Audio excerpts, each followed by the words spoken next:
Hello everybody and welcome to our second lesson on the Gospel. Last time I hope I blew away any illusions you might have had about Jesus just being some kind of meek and mild nice guy, because as you've seen, he actually at times rebelled against his own people and his own tradition, and perhaps we're going to find out with good reason. But today I need to bring in the help of a special guest to help us understand a little more about the Gospel.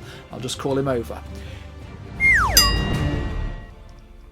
I'm Batman. Don't worry, kids. It's just me with a napkin stuck to my head with an elastic band. Why? Is a question you might be asking yourself. Why Batman today? Because, believe it or not, I think Batman has quite a lot to tell us about Jesus, especially with what we're looking at the moment and Jesus' relationship to the law. Yes, I know I normally bang on about the Lord of the Rings, but today it's another of my things I love. Batman, especially the Christopher Nolan films, which you might be a bit too young to see, but you can still read the comic books and you probably know something about Batman too anyway. So let's think about the life of Batman and how that fits in with what I want to say about Jesus as we learn about the Gospel today.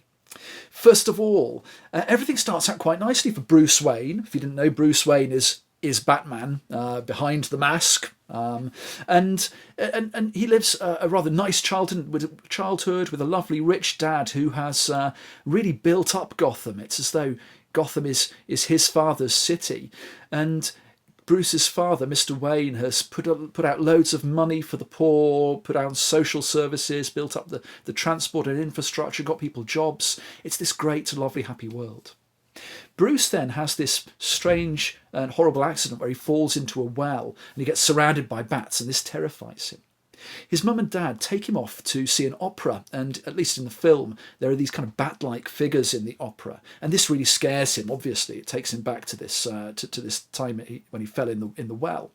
So he gets his mum and dad to leave the opera early. They go out through a side door and come out into a dingy alleyway, and here young Bruce Wayne, the child, experiences evil for the first time, because this poor beggar comes up and wants to steal his dad's wallet. His dad tries to give it to him, but the beggar ends up shooting both his dad and his mum, and they die right in front of poor Bruce Wayne. Now, then there's a big gap. We don't know what happens between Bruce's childhood and when he becomes an adult. He vanishes away and he goes off into some kind of training. Then he comes back into Gotham after he's done some really hard training, and he finds that it is a lawless place. They've still got the law. In fact, they've still got policemen, they've got lawyers, but even the police and the lawyers are now corrupt, and the place is overrun by criminality and lawlessness. There's one villain that I want to bring to your attention, not the Joker, but Two-Face. Now, Two-Face starts out as someone called Harvey Dent, and he's going to be the district attorney. He's a lawyer. He's a really good man. He loves the law, and he's really strict about it, and he manages to put loads of criminals away. And Bruce Wayne, really admires him for this. But then something happens, and he turns. He becomes Two-Face after acid is poured on him, and he has this kind of psychological disaster, basically. And from then on, his love for the law is twisted, and he wants to punish people as hard as he possibly can. It becomes a kind of twisted version of the law where he thinks nobody deserves to be saved and everybody should be punished. Now, Batman, in the meantime, is a very different kind of figure. He can see that the lawmakers and the lawgivers, with a few notable exceptions like Commissioner Gordon, they're not going to do the job. They're either ignoring the law altogether, or like Harvey Dent, they're applying it much too strictly. They're doing the letter of the law, but they haven't got any of the spirit of the law behind them. So what Batman has to do is he has to go into hiding, he has to put on his fantastic high-tech mask, and he has to come out as a kind of vigilante. He never gets the credit for anything that he does, but he's always doing good, trying to put criminals behind bars, even if it means he's going to get spat at and he's going to get arrested himself, and the law are going to come down on him. He rebels against the law because he actually wants to fulfill the spirit of the law. He breaks the law by dressing up and doing all these amazing things. But that's because he actually wants to go deeper into the heart and the spirit of the law. And interestingly, while the policemen rather, the lawmakers, they'll use guns and so on, Batman will never, ever use weapons to try to help the law in his own way. And he'll put his own life on the line, put his own reputation on the line, and hide his identity to help other people. Okay. Now, at this stage, what I want you to do before I tell you is I want you to pause the video for a minute and just think of those aspects of Batman's life.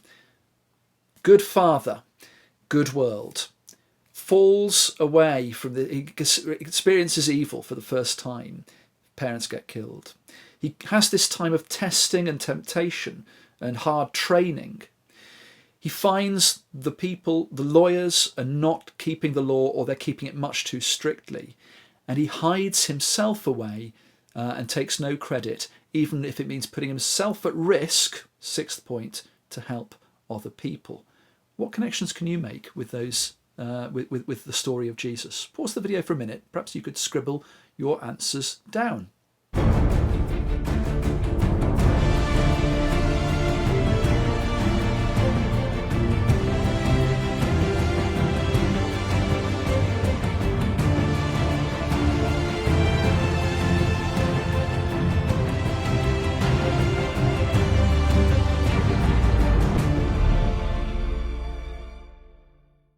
Okay, so here's my take on this. The good childhood is like the goodness of creation before the fall. But there is, of course, then evil. There's this fallenness that's represented by Bruce Wayne seeing his parents being killed. He experiences evil. And that's like going back way before Jesus, but to Genesis, to Adam and Eve and paradise, and then their fallenness as they take the fruit from the tree of good and evil, and they see what good and evil really are. Now, moving on to Jesus, Batman going away and vanishing for a while, likewise with Jesus. In the gospel stories, the stories of Matthew and Luke especially, as they write it, we hear about the childhood of Jesus, and then there's this big gap. We don't know what goes on with Jesus until he comes back at about the age of 30. And the first thing he does, well, again, like I say, Batman goes through this period of testing. Jesus goes out into the wilderness to be tested and tempted by the devil. So that's point 3 for you. Point 4, Jesus begins his ministry. Now, he only does this for 3 years, actually, from about the age of 30 to 33. And I think that's a bit like Batman going out into Gotham and finding that although the law is there, it's not being done properly. And Jesus finds that either the lawyers, his fellow Jewish rabbis and Pharisees and Sadducees, he finds a lot of them are just being really slack and ignoring God's law, or they're being so harsh with the law that actually the spirit of love behind the law is being crushed, a bit like what Harvey Dent is doing there. And we're going to find out about that a bit more in a text we're going to read from the Gospel of Matthew a little later on today, when Jesus wants to heal someone, but the lawyers say, no, you can't. The rules say it's the Sabbath, it's the rest day, you're not allowed to heal people. And Jesus says, no, I must rebel against this, because actually the real law is the law that is in my heart and in the human heart. And then what about this hiding bit, last of all? Batman puts on his mask. Ta-da! What about Jesus? Well, from a Christian point of view, of course, Jesus is God, hidden, as it were, in the person of Christ. Now, did Jesus actually think he was God or not? You can't definitively find the answer to that in the Bible itself, although there are lots of suggestions that Jesus did believe he was God, or at least he didn't tell people he wasn't. If people bowed down and worshipped him, he let them get on with it, that sort of thing. We'll look at that in more detail in later sessions. But there's this idea of God hiding in the person of Jesus. He goes around hiding, disguised as this rabbi, telling people to love one another. And then it's only once he's killed, once, like Batman, he puts his life on the line, he gets people hating him even. The lawyers and so on hate him, as they do in Batman.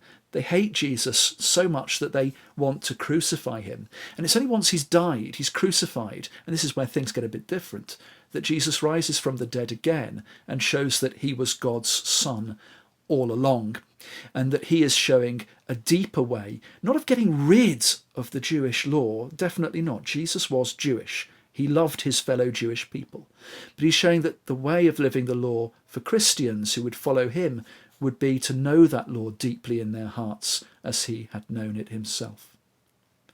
So there we go. Oh, and last of all, one little hint. Batman, no guns. Jesus in the garden, when he's about to be arrested, what does he say to St. Peter? St. Peter draws out his sword. And Jesus, this is just a paper knife, and Jesus says, no, put it away. Those who live by the sword will die by the sword. Another a little echo of Jesus in the life of Batman. So I bet you never thought that you'd be doing Jesus through Batman, but there we go. So here is what I want you to do. You've got a sheet with some questions on it that I'd like you to answer. We're going to be looking at how Jesus, just comprehension questions first. From what I've said, how is Jesus like Batman? How is he not like Batman? And then I'm going to give you a text, a bit of Matthew, about Jesus healing on the Sabbath. He breaks the rules to heal someone. And last of all, I'm going to give you a little creative activity. Now, for me, Batman is of my age. It shows my age, I suppose, and so does The Lord of the Rings. I wonder, are there any fictional characters that you know, maybe from books that you read as a child or still like now, or from films, that also remind you of Jesus as this rebel who is not trying to just destroy the law, but is trying to show people the true meaning of the law through what he does? Maybe you'll find something in Harry Potter or somewhere else. I'm going to leave that to you to be as creative as you want. You can use anything you like as long as it's relevant. Hope you enjoy this lesson. Here's the text from the Gospel according to St. Matthew. Now, you know that there are 4 Gospels. The oldest one is Mark. Then you've got Matthew and Luke writing roughly the same time. And then last of all, much later on, John. And here is Matthew chapter 12, just the beginning of it. At that time, Jesus went through the grain fields on the Sabbath. His disciples were hungry, and they began to pluck ears of grain and to eat. But when the Pharisees saw it, they said to him, "Look, your disciples are doing what is not lawful to do on the Sabbath." He said to them, "Have you not read what David did when he was hungry, and those who were with him? How he entered the house of God and ate the bread of the presence, which it was not lawful for him to eat, nor for those who were with him, but only for the priests? Or have you not read in the law how on the Sabbath the priests in the temple profane the Sabbath and are guiltless? I tell you, something greater than the temple is here. And if you had known what this means, I desire mercy and not sacrifice, you would not have condemned the guiltless. For the Son of Man is the Lord of the Sabbath." And he went on from there and entered their synagogue. And behold, there was a man with a withered hand. And they asked him, "Is it lawful to heal on the Sabbath?" So that they might accuse him. He said to them, "What man of you, if he has one sheep and it falls into a pit on the Sabbath, will not lay hold of it and lift it out? Of how much more value is a man than a sheep? So it is lawful to do good on the Sabbath." Then he said to the man, "Stretch out your hand." And the man stretched it out, and it was restored, whole like the other. But the Pharisees went out and took counsel against him, how to destroy him.